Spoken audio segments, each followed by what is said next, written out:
At the beginning of this series, I talked about throwing out the rulebook and delving deep into the realm of experimental sound design, and in this video today, that is exactly what we're going to go and do.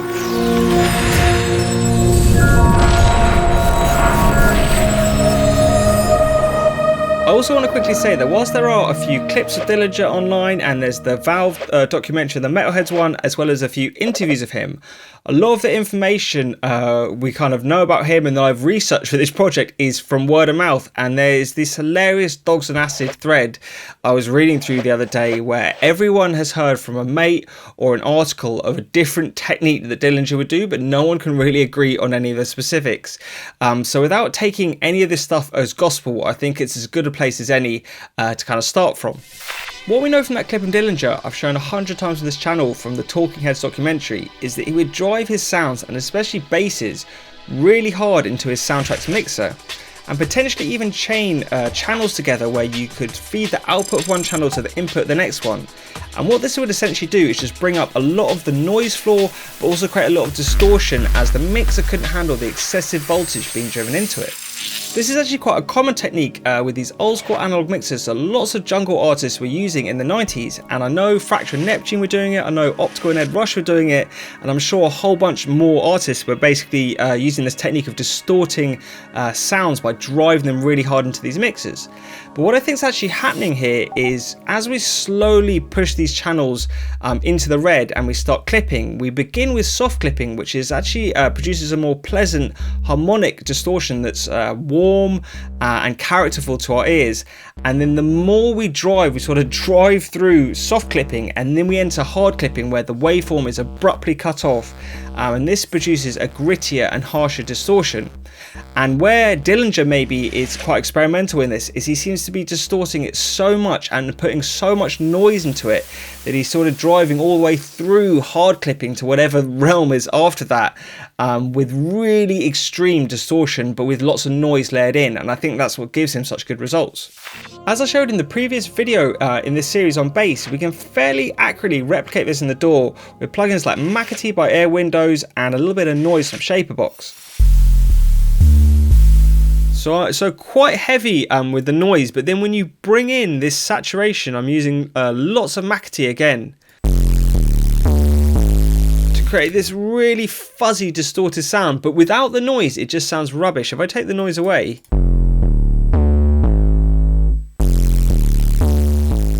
of course it's much more fun to just do this with a real analog mixer. And one thing I will say to quickly caveat that is that I had this old Alto 1604 I think it was, and I was doing all this Dillinger trickery and smashing the channels, and I'd only had it for about a year and it completely blew out on me and nothing worked. So you can put undue stress and reduce the lifespan of your equipment if you go too hard with all these sort of techniques. Rather than mope around at the sad loss of my Alto mixer or potentially destroying a new one, I decided to go and get a mixer specifically for this purpose of smashing channels into it. And I've actually chosen this Roland Boss BX8, and I was deciding between the Mackie 1202 and this Roland Boss one, but this is just what came up locally to me, and I was actually able to get someone to deliver it today.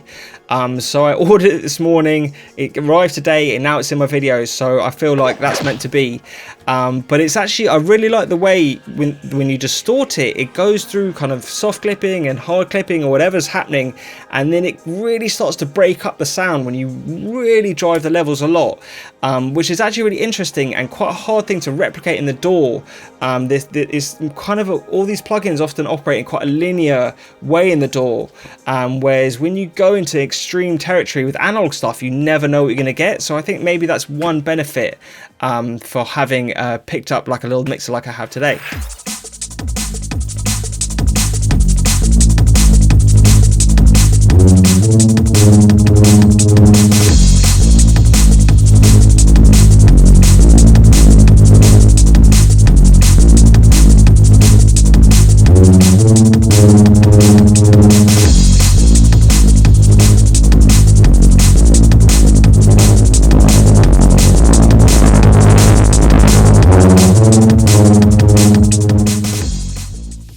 What we can clearly hear there is the extreme overloading of a mixer's channels can produce some really interesting distortion. Now, what Dillinger was also known for was driving sounds really hard into other bits of equipment like compressors and valve EQs, where the transformers and the tubes would also produce some really juicy saturation and distortion.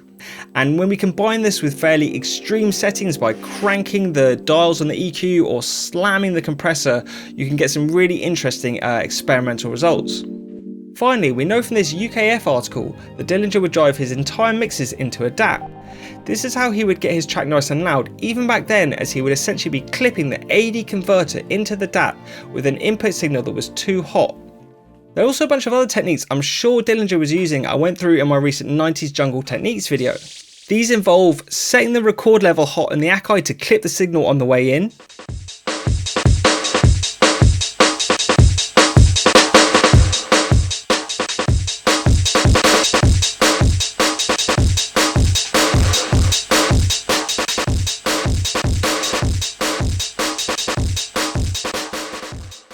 in the EMU you can also clip the inputs in the same way, even though it was less common.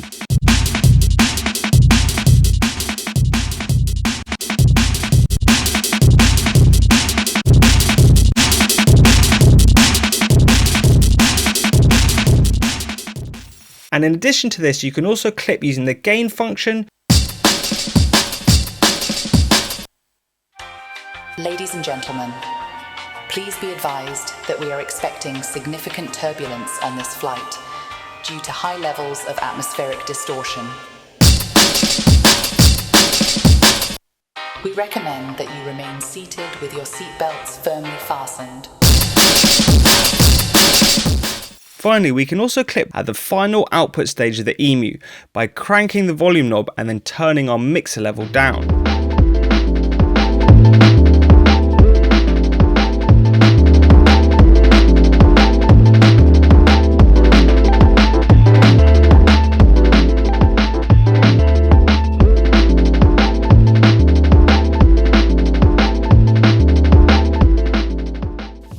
Another classic technique was to record the breaks or samples really fast by speeding up a turntable or by pitching them up into the sampler and then pitching them back down in the sampler, which would in turn reduce the sample rate.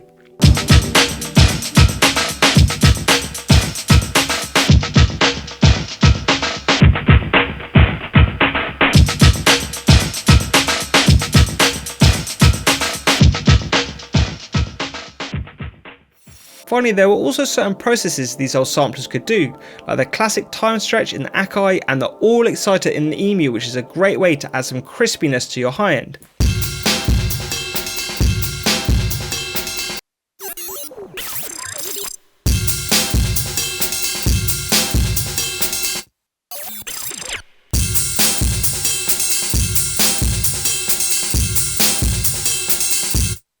What we can generally derive from all this is we need to slam signals really hot into various bits of equipment and then explore how the sounds break up when we do that.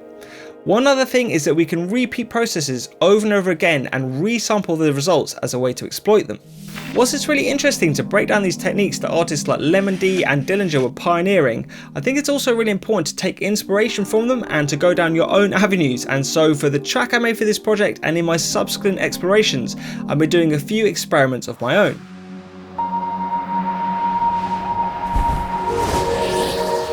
So what I've got here is this naughty little rolling D&B tune I've been working on, and I just need a response to the bass part, so I thought it'd be really fun. I could fire up the EMU and maybe smash some bass through that mixer, the Boss mixer, and maybe through some of my pedals, and to see what I can come up with some of my own experiments. As Master Jin's voice echoed in the man's mind, he realized that all his failings stemmed from one fatal flaw. The darkest of the 7 deadly sins